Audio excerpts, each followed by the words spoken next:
Patrick's log. It's been 3 years since the quarantine. Society has all but fallen at this point, and through all this, my one regret is not seeing your face one last time. I sleep in a bed far too large for one, and even though the nights get warmer, I grow ever colder. I'm at my breaking point, but there is nothing in this world that could fill this void in my heart. Oh shit, is that an inflatable pool toy? Patrick, think about what you're doing. This would truly be a strange addiction if you go through with this. Fuck it. There we go, Jezebel. You know, after the last video where I went on for a half hour talking about Garfield, complete with an entire mental breakdown, I told myself that the next video would be chill and easygoing. And yet here I am, back on my bullshit. Hello everybody, welcome back to the channel. I haven't got a haircut in about 8 months. Except for the cutaway gag, so just ignore that. And without further ado, we're going to be talking about my strange addiction. My name is Mark, I'm 20 years old, and I'm in a relationship with 15 inflatable animals. Everyone knows the show, every episode is worth a video, and a lot of YouTubers have already reacted to this show. Hell, even this episode alone has a lot of videos on it. So why then, out of all the episodes I could have reacted to, why did I choose this episode? Well, not only does this guy look like Lewis from Meet the Robinsons, and he'd make a perfect addition to my crazy cast of characters I've reacted to over the years, but when he talks about how his addiction started, he said something that really resonated with me. Mark's addiction to inflatables began 6 years ago when he purchased a whale for his pool.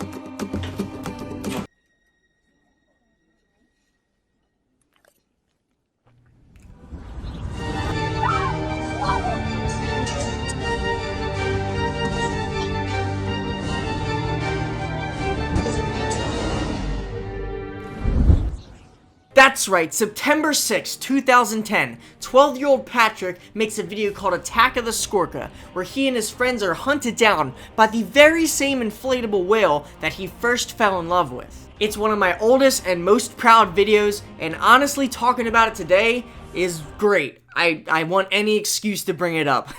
Some may call it a coincidence that we had the same whale, others may call it an Amazon choice product, but me? Well, I call it fate. I should say though, that Jezebel is not the same Skorca from that video. The Skorca did not have her gorgeous red hair. Anyway, let's start the episode and get introduced to the man himself, Mark.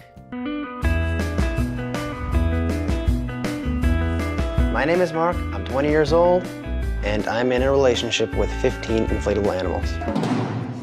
Hi Mark, my name is Patrick, and I'm in a relationship with one inflatable animal because I'm a loyal boyfriend and not some horny serial polygamist, you slimy sexual deviant fuck. My inflatables are the funnest creatures I have to hang out with in my life. I'll eat with them. What, you want my food? Do this your own. Watch TV together. Okay, fine, I'll show you like. If I bathe my inflatables, let's get sure. Snap. If I do take my inflatables out swimming. Okay, right off the bat, jokes and weird fetishes aside, he makes the claim that these inflatables are the funnest creatures he has to hang out with, but every time it shows them interacting, it's him either taking care of them or getting genuinely annoyed with them. He makes dinner for not only him, but all of them, and yet... I'll eat with them. What, you want my food? Do this your own. The thing still begs for food, and then when they try to watch TV... Okay, fine, I'll show you like. It annoys him to find a show it likes. Man even has to bathe all of them by hand. Where is the joy in any of that? That's not a significant other, nor is it a friend to hang out with. That's your great Aunt Carol who has to live with you as she slowly develops dementia. And imagine trying to do anything with it, like playing a board game.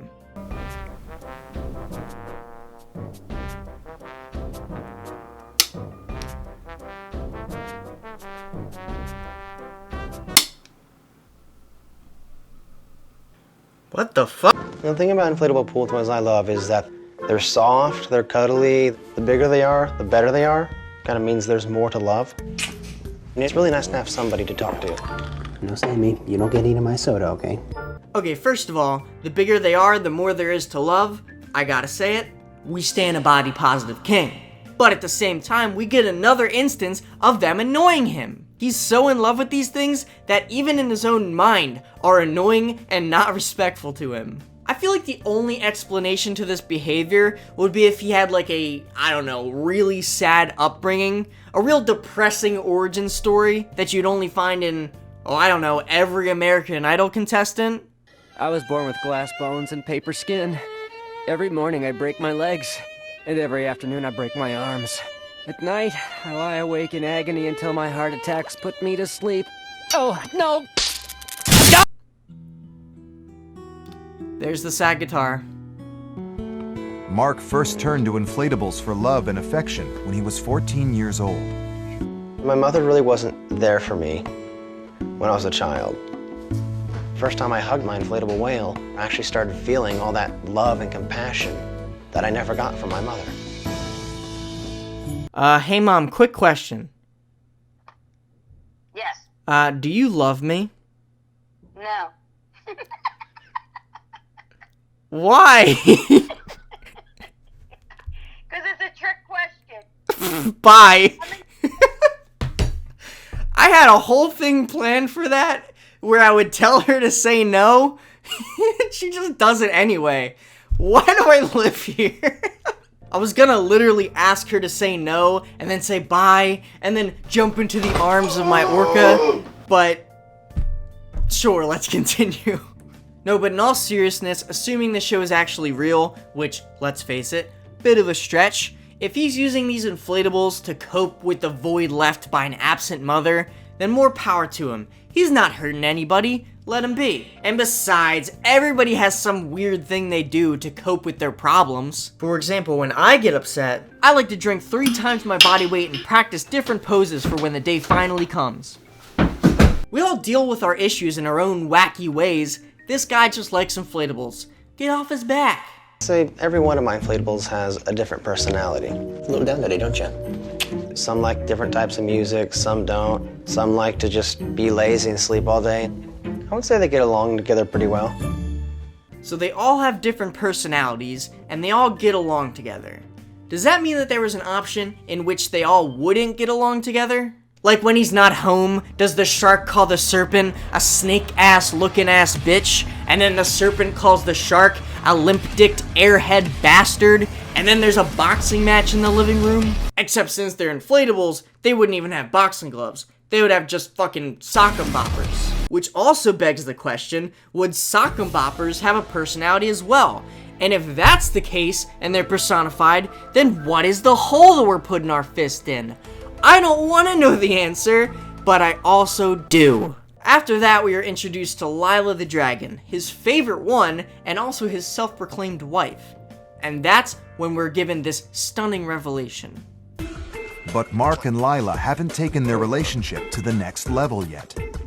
Me and Lyla the Dragon don't have sex together. We keep our relationship clean. We just kiss and hug. So no head?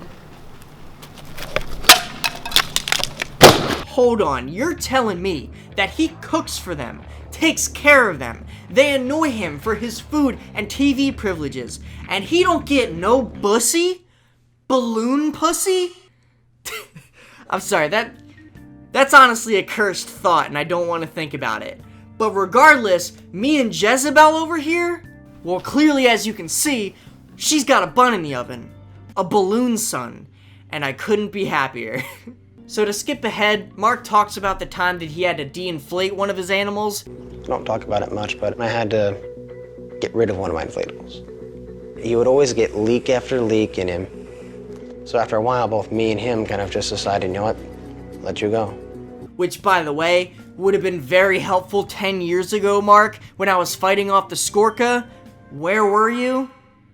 He then tells his terrified cousin about his fetish, and his friend Josh convinces him that he can't be too reliant on them and should see a therapist. Once talking to a therapist, she asks him why he has such trouble talking to real people. If I talk to these guys, I'm always going to get the reaction out of them that I want. And out of like normal people, I mean, some of the troubles that I do have is the people don't give me like the reaction that I was expecting, and it kind of, throws me off. So he explains that unlike his inflatables, real people don't react to him the way that he would expect or want. And honestly, as a YouTuber, I completely understand. You tend to think that people react positively to what you make, but then Kevin hits me with the fuck off, and I go crying to the fins of Jezebel again. So after a long talk with the therapist, Mark finally comes to the realization that he needs to start spending more time with people and less with inflatables. The therapist helped me realize that my inflatables are getting me used to more socializing with them rather than real people. From now on, I'm gonna start spending a little less time each day with my inflatables. I'll still have my inflatables in my life, but they're not gonna be the primary part of my life.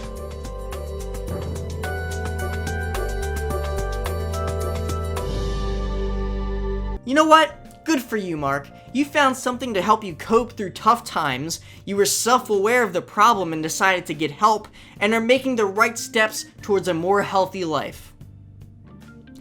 I, on the other hand, am getting married with the love of my life, Jezebel. Our baby is due soon, and I couldn't be...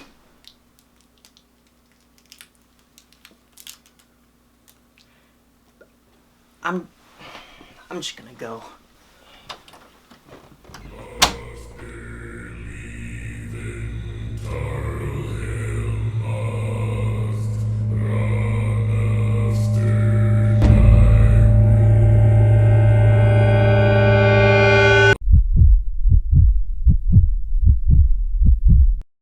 Thank you so much for watching, I appreciate you greatly. If you want to watch another video like this, there's some right here. If you want to subscribe, I'll be making more videos just like this one, and I'll see you hopefully in the next one. Bye.